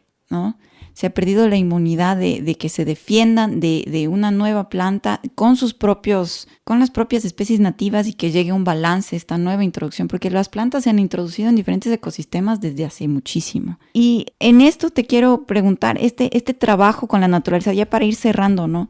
Has mencionado mucho esto de ir en contra de la naturaleza. O sea, es que estamos biológicamente tentando al virus al sembrar toda una provincia de papas. Entonces no estamos trabajando con la naturaleza. Es mucho más fácil ahorrarnos todo ese trabajo de curar el virus y de cerrar fronteras trabajando con la naturaleza. ¿Cómo? O sea, nuestros ancestros llegaron a eso. Aquí en Sudamérica parece, ¿no? De lo que tú hablabas en tu episodio de sistemas antropogénicos. En otros lugares no. Y se ve porque se volvieron desiertos. ¿Cómo le ves tú que podemos llegar de nuevo, retomar ese camino de trabajar con la naturaleza, con las semillas adaptadas, con las semillas felices, con este intercambio feliz, exploratorio, libre entre seres humanos? ¿Cómo podemos volver allá a trabajar con la naturaleza? No creo que se trata tanto de un volver, sino de un avanzar hacia un futuro que valga la pena vivir. Y sí, el pasado nos da muchas lecciones que son fundamentales para ese futuro. Yo sí pienso que en el pasado hay más lecciones positivas para construir un futuro sostenible de lo que hemos descubierto en los últimos años, ¿no? Entonces tenemos que aprender de ese pasado, pero no para volver a él, sino para establecer cuáles van a ser los nuevos sistemas en los cuales vamos a vivir en el futuro. Y la semilla en eso juega un rol fundamental. Yo no creo que es realmente opcional rescatar la semilla ancestral. Creo que es la única forma posible en que podemos construir un futuro sostenible. No hay otra, porque el camino en el que nos hemos embarcado con la agricultura industrial es insostenible. Y esa palabra clave significa literalmente que no se puede seguir haciendo. Ese es el sentido, no se puede seguir haciendo. Ya en los últimos 60 años hemos destruido el 40% de los suelos fértiles del planeta con malas prácticas agrícolas. Si esto sigue así, pronto no vamos a tener dónde cultivar ya. La gente se ha desconectado profundamente de la tierra y al decir eso me refiero también de la vida. Sí, porque la vida tiene ritmos, tiene secretos, tiene ciclos, que la gente que se cría cerca de ella los comprende, hasta de una forma intuitiva, instintiva. Pero cuando creces lejos de todo esto, rodeado de un paisaje urbano, con mucho más conocimiento de cómo manejar una pantalla que de cómo relacionarte con el suelo, generas una distancia cognitiva que te impide incluso a veces comprender, el rato que sí caminas sobre el suelo, qué es lo que realmente está pasando ahí. Ahora, sí tenemos la posibilidad de ganar mucho de ese conocimiento, ¿no es cierto? Es el practicar, el volver y practicar. No solamente el discursar y pensar y darle vueltas y tener unas ideas bien bonitas sobre la Pachamama y sino realmente tomarte el trabajo, ¿no es cierto?, de cultivar y criar. Por ejemplo, quienes hemos vivido en el campo entendemos de una manera muy básica el rol que tienen los animales junto con la tierra. O sea, los animales comen plantas y las plantas comen animales. Es así, en un ciclo intermediado por el suelo, ¿no es cierto? Entonces, por eso nos parece tan absurdo cuando escuchamos cosas como que no, hay que eliminar los animales domésticos, así. No, ¿cómo? O el tema de las semillas, ¿no? O sea, ¿cómo cuando nos dicen hay que priorizar la rentabilidad y sembrar solo aquello que te va a provocar rentabilidad económica rápida? ¿Cómo vas a hacer eso? O sea, te quedas sin diversidad de plantas, comes feo, ¿no es cierto? Y destruyes el medio del cual dependes, que es el suelo, a la final, el más importante de todos. Entonces hay que ir tomando conciencia de eso y eso implica educarse. Lamentablemente, nada de lo que estamos hablando ahorita se trabaja realmente en el sistema educativo. En el sistema educativo en el que vivimos inmersos, todavía se manejan cosas que eran importantes en el siglo pasado, a inicios del siglo pasado, pero se ignora mayoritariamente todos estos temas que son el manejo de nuestro gran hogar, ¿no? Y de nuestra propia vida. Entonces yo diría que hay una cuestión bien sencilla, ¿no? Buscar las semillas en primer lugar, ¿no es cierto? Acercarnos a las semillas. ¿Dónde podemos encontrar las semillas? Bueno, mercados populares, ¿no es cierto? No en todos los lugares, pero en muchos casos puedes ir. Incluso hay gente que se dedica a recorrer distintos mercados populares en los países buscando distinta diversidad, ¿no? Que tú puedas multiplicar. Y las redes y empresas de semillas como la nuestra, como la red de guardianes de semillas, ¿no? Donde puedes encontrar recomendaciones, donde puedes encontrar semillas adecuadas, etcétera. Y empezar ese camino de cuidar. Tú mencionaste el amor hace un rato, y el amor es en realidad el centro de todo esto. O sea, piensa en qué es lo que más te gusta, ya sea el tomate o la albahaca o alguna cosa, y empieza a conocer esa planta y busca la manera de conseguir la semilla, cultivar, ¿no es cierto? Hacer esa crianza en la cual tú te responsabilizas de otro ser. Y ese ser también se responsabiliza de ti, es una simbiosis y a la final te da algo. Yo, por ejemplo, en mi casa vivimos durante 9 meses comiendo, ya no comprábamos tomate, teníamos 2 plantas. 2 míseras plantitas. Nos alimentaron con un tomatillo grandote durante 9 meses, ¿sí? Y la inversión total de trabajo en esas 2 plantas llegaría a la hora. O sea, en 9 meses en total invertiríamos 1 hora más o menos en plantarla, ¿no es cierto? En cosechar y a la final en eliminarle cuando ya murió, ¿no? Y ya, no tuvimos que comprar tomate en todo ese periodo. Entonces, estas son cosas que están al alcance de todos. Y esto es retomar nuestra libertad. O sea, en el mundo real, cuando ya eres grande, adulto, la libertad no existe sin responsabilidad. Y el bienestar no existe sin hacerte responsable del bienestar de otros seres. Entonces eso es a la final cultivar. Y eso está en el centro de lo que es la semilla. Por eso es tan poderosa como símbolo la semilla. Es una metáfora de la vida. Una semilla siempre nos remite a nuestros propios hijos, a nuestro propio nacimiento, ¿no es cierto? Y es la base de toda la cadena que nos mantiene vivos, ¿no? Comiendo cada día. Si es que yo no voy a sembrar, si es que alguno de ustedes oyentes no tiene la posibilidad realmente ni siquiera de ponerse una maceta con algo, entonces hay que proteger, cuidar, bueno, primero que nada respetar, ¿no? Pero también promover, cuidar, ayudar a las personas que lo están haciendo.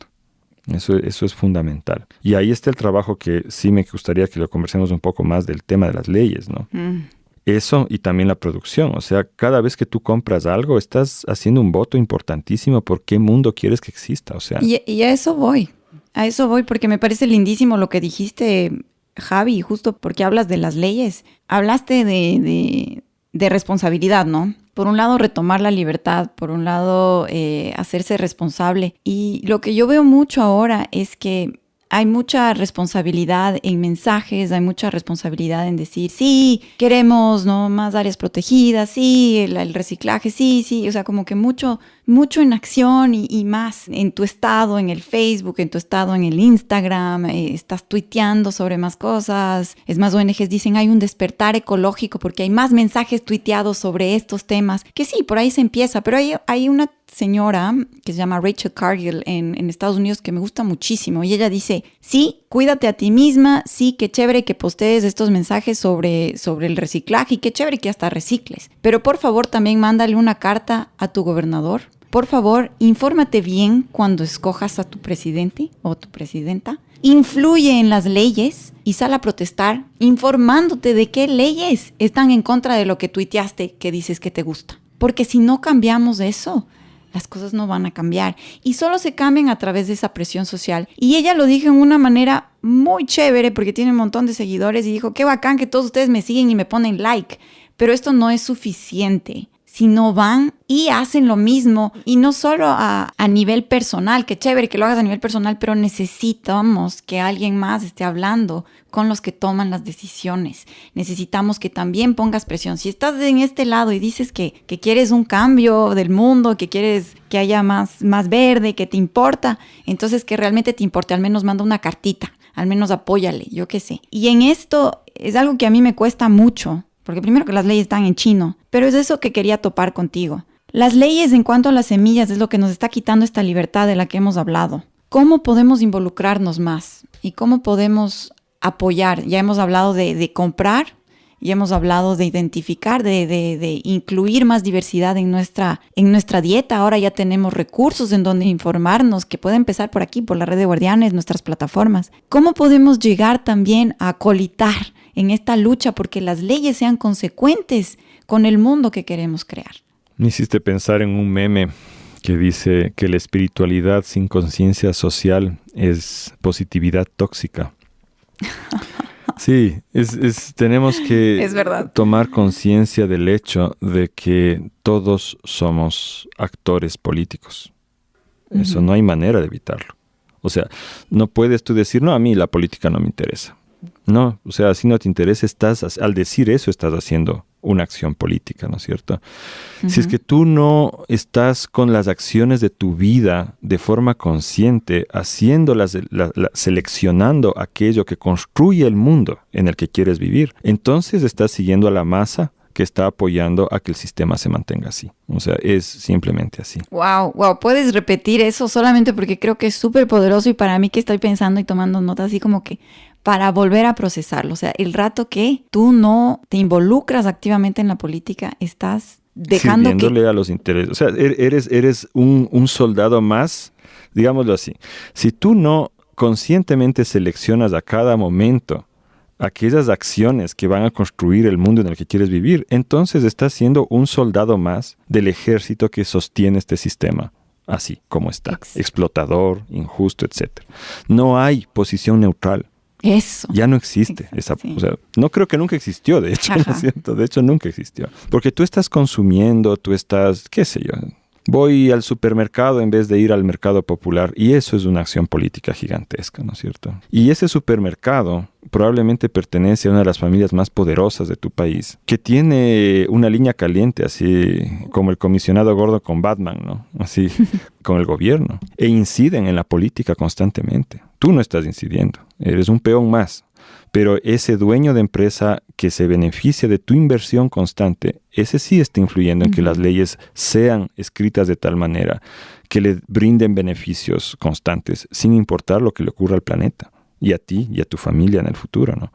Y eso es lo que estamos viendo con la pandemia ahorita. Eso es lo más doloroso de esto. Para mí lo más doloroso no es la cantidad de gente que ha muerto por la enfermedad, que sí me duele mucho, sino las consecuencias sociales y económicas que esto está teniendo, la crisis global que se ha generado, el hecho de que en mi país, en Ecuador, más de 3 millones de personas cayeron en la pobreza en el año 2020, ¿no es cierto?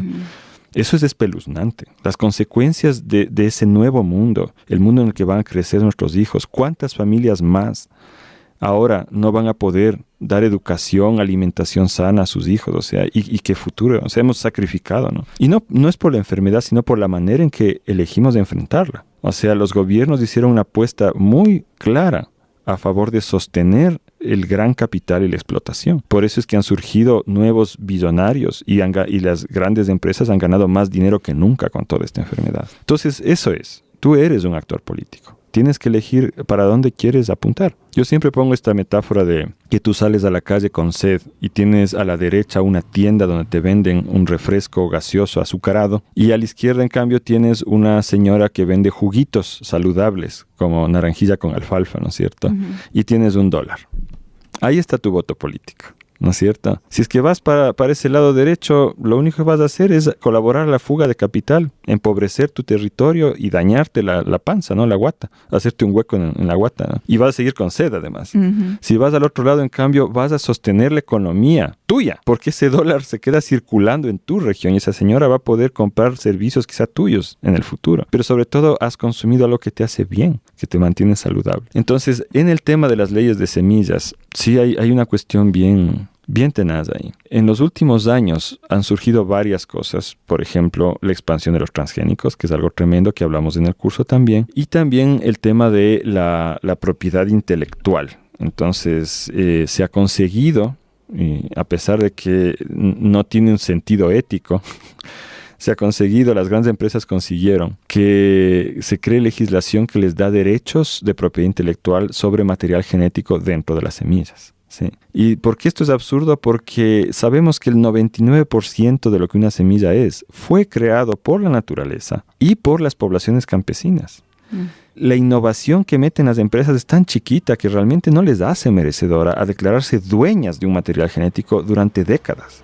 Y eso bloquea la evolución de las semillas, porque si se demuestra que tú como agricultor estás en tu semilla porque se cruzó por una abejita, como tú dijiste antes, ¿no? Tienes material genético patentado, la compañía te pone juicio. Sí. Y esto no es teórico. Esto ha pasado mucho. Cada año se dan miles de juicios. O sea, solo en Estados Unidos Monsanto tenía hace poco un presupuesto de $20 millones para llevar a juicio a campesinos. Entonces, ni quiero imaginarme cuánto dinero ganaron de eso. ¿Te das cuenta? Sí. Era un negocio en sí, la contaminación genética. Y eso es real, se está dando en el mundo ahorita. Entonces, lo otro que también lo tratamos más a fondo en el curso es el tema de la prohibición de la circulación de semillas ancestrales en muchos países del mundo ya está implementada mediante un sistema de certificación, donde la persona que quiere producir semillas tiene que certificarse obligatoriamente con el Estado. La semilla en sí, o sea, la variedad, ponte la lechuga galapaguita, tiene que estar certificada con el Estado, lo cual cuesta evidentemente. Y nadie lo va a hacer por semillas ancestrales, solo por comerciales. Y finalmente, cada lote de semilla, por ejemplo, la lechuga galapaguita de junio 2003, donde Karina Bautista, tiene que ser también autorizada con un permiso de circulación. Entonces, eso es lo más horroroso, es el temor más grande que tenemos con el tema de la semilla, porque esto puede destruir la semilla ancestral completamente. Algunos países han dado vuelta atrás parcialmente, Francia, por ejemplo, o incluso Chile, donde se permite la circulación de semilla no certificada si es que en el sobre pones semilla ordinaria, lo cual es un insulto. Es un insulto a la semilla ancestral, ¿te das cuenta? Es ordinaria nomás. Ya, entonces por esa razón, en el 2015 nos reunimos personas de varios países, principalmente América Latina, para hacer una declaración. Y esa declaración no la voy a leer completa, pero hay un par de párrafos que me parece bien importante leerlos para que conozcan ustedes cuál es la lucha en la que vivimos los guardianes de semillas, no solo en Latinoamérica, sino en todo el mundo, ¿no? Entonces dijimos, declaramos el derecho a la semilla como uno de los derechos básicos de las personas por el que todo pueblo de la tierra y todo ser humano tiene el derecho de crear, guardar, multiplicar, compartir, intercambiar, vender y regalar sus semillas. Ninguna ley, política pública, estrategia de mercado o apropiación privada puede atentar contra este derecho básico, ¿sí? Y declaramos también que la semilla tiene derechos y que los pueblos de la tierra tienen el deber de protegerlos. Son derechos de la semilla, la preservación de la herencia genética y cultural que contiene, mediante la conservación de las variedades heredadas, el derecho de evolucionar en los territorios en condiciones locales y en manos de la población de manera descentralizada, el derecho de libre circulación sin fronteras para compartir e intercambiar, ya que el movimiento revitaliza la semilla permitiendo su evolución y adaptación, y el derecho de ser protegida de la contaminación transgénica, de los agroquímicos y de toda ley, práctica, interés comercial o apropiación privada que atente contra los derechos anteriores. Entonces, cuando ya te pones a analizar, todo el tema de las semillas es gigantesco, es enorme, lo cual es lógico, porque a la final, ¿quién no depende de las semillas en este mundo? ¿Quién no? ¿Quién puede decir, no, a mí no me importa porque yo no dependo de eso? No es verdad. Ya sea alimentos, medicinas, textiles, materiales de construcción, ¿no es cierto? En todo sentido, todas las personas dependemos de las semillas. Y no solo de las cultivadas, sino también de las semisilvestres y de las del bosque también, ¿no es cierto? Es esta interconexión que hemos perdido la conciencia de qué tan interconectadas estamos entre todos y entre todo. Y qué chévere, ¿no? También, o sea, oírte me da esperanza, siempre me ha dado, pero también es como me pongo más consciente de qué grande es el reto. Y empieza también porque más gente conozca qué es la semilla, porque en eso empezamos, ¿no? Yo desconocía la semilla completamente. Y fue porque alguien comenzó a hablar de estos temas que me entró el bichito y finalmente me puse un banco de semillas, imagínate, ¿quién diría? Pero, en el horno. Sí, ya tengo una refri especial para eso, me donaron. Sí, porque recuerdo que prendió alguien el horno y sí, mi hijo ahí, perdió el horno y perdí las semillas. Esa es la historia del banco de semillas. Yo quería hablar... Dime. Discúlpame, quiero hablar de algunos recursos básicos para que la gente pueda orientar sus búsquedas, ¿no? Claro. Vandana Shiva es probablemente la mayor, ¿cómo podemos decir? Escritora en torno a este tema y vale la pena leerla, pero también hay mucho material en línea, ¿no? Que puede encontrar tanto con el nombre de ella como también a través de su organización, que es Navdanya. Vamos a poner en las notas aquí, ¿no? Navdaña Internacional, Navdaña India, vale la pena ahí. El curso, evidentemente, de semillas ancestrales, donde también compartimos algunos documentos que son bien interesantes. Eso es muy recomendado. El curso está orientado al público en general, pero también a la gente que le interesa ya el tema más a fondo, las semillas. Y esperamos también gente de la academia y gente que tiene incidencia en política pública, ¿no? Tenemos una revista, la revista ALPA. alpa.org, es allpa.org, donde hay unos artículos bien interesantes al respecto. Hay también la organización GRAIN se escribe, ¿no es cierto? GRAIN, que es una organización a nivel de las Américas que trabaja a fondo este tema, y Biodiversidad de América Latina también, que es una aliada de GRAIN. Entonces, y las redes en cada lugar, ¿no? La red de semillas libres de Colombia, la cooperativa Semilla Austral en Chile, ¿no es cierto? Varias redes de semillas en Argentina, por ejemplo en la zona del Bolsón, hay muy buen trabajo con eso. La red de semillas libres del Perú está arrancando nuevamente con fuerza, ¿sí? En México hay varias organizaciones muy bonitas, en Costa Rica también, en torno a Bloque Verde, en cada país, el IMAP en Guatemala, etcétera. Y acá en nuestro paísito, la red de guardianes de semillas, ¿no? Que estamos ahí, de hecho, para ayudar a cualquier persona que quiera meterse en serio en esto. Estamos en todas las provincias. Estamos en 15 provincias, pero de todas maneras vamos a donde sea, a donde llegamos toque. a todos. Y estamos buscando gente que quiera dedicarse a ser un productor orgánico profesional de semillas. Les ofrecemos formación en ese tema porque necesitamos más productores. Sí, y me uno a ese llamado aquí en las islas también. Yo busco guardianes de semillas aquí en las islas. Y Javi, quiero solo volver a algo que dijiste, que para retomar esta libertad, al ser adultas, no puede existir esta libertad sin responsabilidad. Y que esta responsabilidad no existe si no nos hacemos cargo de todo nuestro equipo. Y aquí yo le llamo equipo, porque a mí me gusta mucho referirme. Hay un autor que habla de juegos infinitos y finitos. Y cómo los juegos finitos son un partido de fútbol, ¿no? Tienes ganadores, perdedores y muy bien definidas las canchas y quién juega. Y los juegos infinitos son juegos como el que vivimos en nuestro planeta, ¿no es cierto? No se acaban nunca. Y es nuestra vida esto, ¿no? Y cómo nosotros estamos jugando juegos finitos dentro de una cancha infinita en donde todos somos del mismo equipo. Todos los seres humanos somos del mismo equipo. Y cuando jugamos estos juegos finitos dentro de un juego infinito, digamos, nos matamos a nosotros mismos. Entonces, cuando estamos en un equipo y si uno no juega en equipo, pues pierde, ¿no? El equipo pierde, pierdes tú. Cuando estamos en equipo y alguien juega para nosotros y nosotros jugamos para esta otra persona, todos ganamos. Si alguien del equipo gana, todos ganamos. Y eso es lo que me hizo pensar tu reflexión, porque esto de que tenemos que vernos como un solo todo y parte de llegar a este cambio, a esta regeneración de la tierra, empieza por esta interconexión con nosotros mismos y este poder, querernos tanto que podamos oír al que está en desacuerdo con nosotros, oírle profundamente para llegar a un acuerdo. Entonces yo quiero invitar inclusive a las personas que no pueden estar completamente en acuerdo con nosotros a que busquen escuchar y a que busquen informarse y busquen ese punto en donde pueden empezar a caminar en una vida que tenga responsabilidad con todos.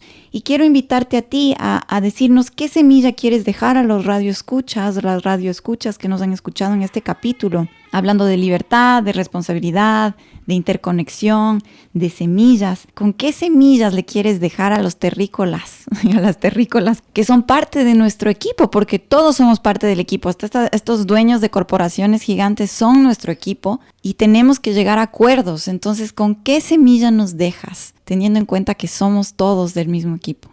Admiro tu optimismo.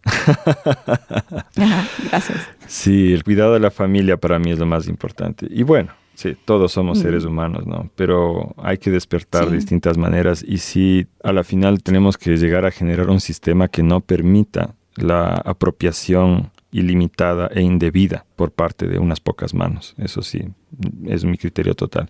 Ahora, hace algunos años me acuerdo que escribí un artículo para una publicación que dirigía justo Vandana Shiva. No lo encuentro ahorita, pero sí lo recuerdo lo suficiente. Y era sobre el tema de la semilla, el ciclo de la semilla en relación a nosotros y nosotras. Y decía que la semilla al principio es nuestra hija, nuestra bebé, y requiere totalmente de nuestros cuidados. Entonces ahí nosotros la limpiamos, la secamos con mucho cuidado, con delicadeza la sembramos. Ella germina y tenemos que quitarle las hierbitas que compiten con ella, darle abono, darle agua y va creciendo. Como dicen los campesinos de acá, se vuelve señorita cuando saca la flor, ¿no?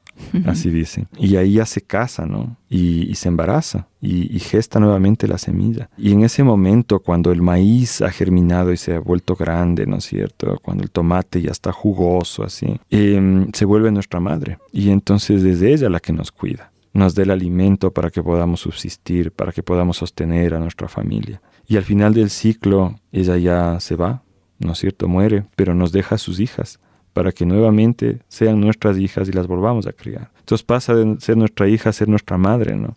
Y por eso es que nosotros usamos este nombre mucho de madre semilla. Así como nosotros la cuidamos y la criamos, ella nos cría y nos cuida después. Y así el ciclo de la vida no se acaba. Incluso yo espero que cuando nos vayamos, ¿no? Cuando mi labor se acabe en este mundo, ya sea mi hijo u otros niños que hayan crecido, asuman también esta responsabilidad de ser verdaderos habitantes del planeta Tierra. Mira, justo hablando de que todos somos humanos y somos del mismo equipo, pero lo que nos está limitando el ser equipo es que algunos de nosotros jugamos esta vida como si fuera finita, ¿no es cierto? Como si se fuera a acabar conmigo y como que solo es mi cancha. Y yo tengo que ganar, entonces tiene que haber perdedores. No jugamos para todos ganar. Entonces mi verdad es mi verdad absoluta, la verdad de los demás no. Entonces lo que tú decías, ¿no? Esto de tener un sistema que no limite las libertades, pues para mí es un sistema en donde permitamos toda esta diversidad que hay en la naturaleza, que hemos hablado, pero diversidad de creencias, diversidad de colores de piel, diversidad de huertas, diversidad de personas, de creencias, de actividades, de todo. Nadie tiene la verdad absoluta, entonces... Pero eso no pasa. No nos están permitiendo las leyes tener estas libertades. Y aquí veo a un señor llamado Bill Gates que se está metiendo en esta cancha de una manera en que Randa Shiva la llama una nueva colonización en el nombre de la sostenibilidad. Y por eso a mí no me gusta usar la palabra sostenibilidad ya, porque se la están apropiando. Y yo me gusta usar la palabra regeneración.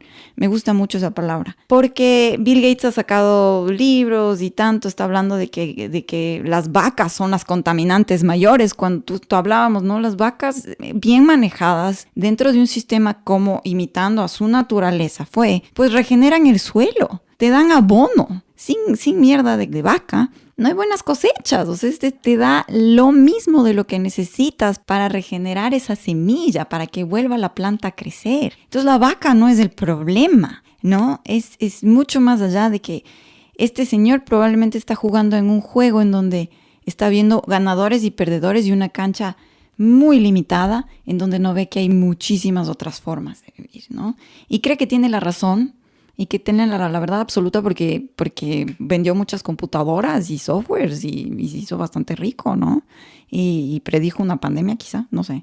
Esta nueva colonización que le dice Bandava Shiva, que yo quería primero ver tu luz frente a esta nueva colonización y cómo nos recomiendas a nosotros, personas que estamos tratando de jugar para todo el equipo, dentro de lo que creemos que mantiene esa libertad, esa nutrición, esa salud, esa vida, cuidando la vida. ¿Cómo podemos enfrentarnos a este nuevo reto que viene con el nombre sostenibilidad desde personas como Bill Gates? Es muy complicado. Verás, lo que estamos hablando ahorita es simplemente otro de los aspectos de cómo el sistema está constituido y cómo se maneja, ¿no? Es un sistema que desde hace ya un par de siglos se ha construido para beneficiar la apropiación y la explotación ilimitadas, ¿no es cierto? Favoreciendo estas acumulaciones gigantescas de capital que son desmesuradas y ponen en peligro al planeta. Bill Gates es uno de los ejemplos de esto. Y yo lo que veo es que él aplica la misma, ¿cómo podríamos decir? El mismo mal gusto, el mismo sentido de apropiación que tuvo en generar Windows, que es el peor sistema operativo que existe. Y sin embargo el más expandido, ¿no es cierto? Ese expander la mala calidad y la dependencia, ¿sí? Yo siento que está haciéndolo en todo lo demás. Ahorita él está con un escándalo tremendo porque se descubrió que él ha estado tratando de frenar activamente las posibilidades de los países como el nuestro de generar vacunas y la existencia en sí de una vacuna gratuita, ¿no? Han incidido mucho para que se mantenga este tema. Y claro, una entrevista que yo veía ayer, él decía, de todas formas en esos países la gente muere menos. Así que ya, ¿no es cierto? Es la apropiación al máximo. Y claro, él ve, así como ve el software de la computadora, ve también el software de la vida, con la misma visión limitada. Y se ha metido a tratar de que África se llene de transgénicos y de agroquímicos y todo monopolizado. Todo eso le agrada mucho a todos sus amigos que ven el mundo de la misma manera, muy limitada, como tú dices, ¿no? Claro, esta diferencia de criterio, sin embargo, tiene consecuencias gigantescas para toda la humanidad. Claro. ¿No es cierto? Estamos sufriendo las consecuencias de ese tipo de leyes y tal, y debemos protestar contra eso. Yo sí lo creo. Cada uno a la manera que considere más necesaria o útil, sí, pero hay que ejercer resistencia social a eso. Y no hay que olvidar que todas las libertades y los beneficios que tenemos ahora se han conseguido haciendo ese tipo de lucha. Exacto. Y no hay que olvidarse de esta frase que decía ya no sé quién, porque se le atribuye a tanta gente que a la final no sé. Pero es real, ¿no? Esto de que nunca dudes de que un cambio social puede partir de la labor de un grupo pequeño y convencido, porque eso es lo que siempre ha movido los cambios sociales, siempre. Uh-huh. Entonces, eso es lo que estamos haciendo ahora, tratando de generar una forma diferente de vivir. Y nosotros hemos elegido como la base de nuestra lucha las semillas. A pesar de que la Red de Guardianes de Semillas hace un montón de cosas más, de educación alternativa, economía alternativa, salud, nutrición, etc. Hemos mantenido el nombre porque hay algo muy poderoso en ese nombre. El hecho de que las semillas son el inicio de toda esta vida. El hecho de que para nosotros, de hecho, los animales son semillas también.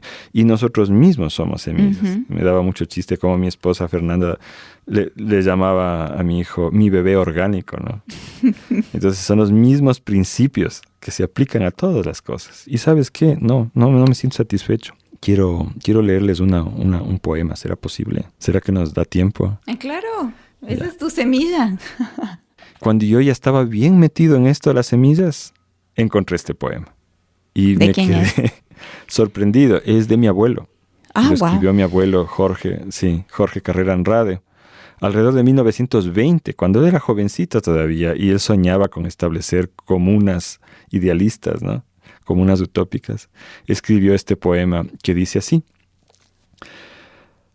a los que comulgaremos mañana con el pan que su origen solar tuvo en la espiga, los que morderemos el fruto que nos hará sentir la dicha prohibida, veneremos las manos laboriosas de los hombres de estáticas pupilas, y los que sembraremos mañana frescos granos, digamos con voz nueva un canto panteísta, a la tierra benéfica, a la serenidad, al alma de las cosas que fluye sencilla, a la paz de los campos, y a la luz encerrada en las espigas. Y cuando nos invadan ya las sombras, y nuestra vida caiga como fruta henchida, tengamos el placer de haber llevado la claridad, la paz, la dicha, como un sol interior, y de haber comprendido el mensaje cifrado en las semillas. Eso es. ¡Qué maravilla! O sea, wow que él escribió eso y que tú seas el líder, precursor, fundador de la Red de Guardianes de Semillas ahora, ¿no? Sin saber. Sin saber. Es que bueno, ese es tema para otro podcast, ¿no es cierto? Hablar de cómo las familias inciden en lo que somos. Pero de todas formas, a mí me parece muy bonito y me hace pensar que siempre han existido personas que han dedicado su vida a cuidar las semillas y siempre existirán. Y ahora es simplemente que estamos viviendo un momento muy particular donde esta labor que hacemos, el conocimiento que estamos guardando, es esencial para el futuro bienestar de la humanidad. Y lo estamos haciendo en soledad, en parte, porque no tenemos el apoyo de ningún Estado en el mundo y estamos luchando contracorriente en contra de los más grandes capitales del mundo. Pero no estamos solos en realidad, porque primero nos tenemos entre nosotros, los guardianes y guardianas, ¿no es cierto? Y segundo, tenemos el apoyo de la población, que es algo que yo siento muy fuerte. La gente se da cuenta de la importancia de esto y da su apoyo. Y esa es una labor que vamos a seguir haciendo. Esto no es un proyecto que nos dio ganas de pedir plata por un par de años, ¿no es cierto? Yo llevo ya 22 años en esto. Sí. Y aquí estaré, mientras las manos me den para sembrar una pepita, ¿no?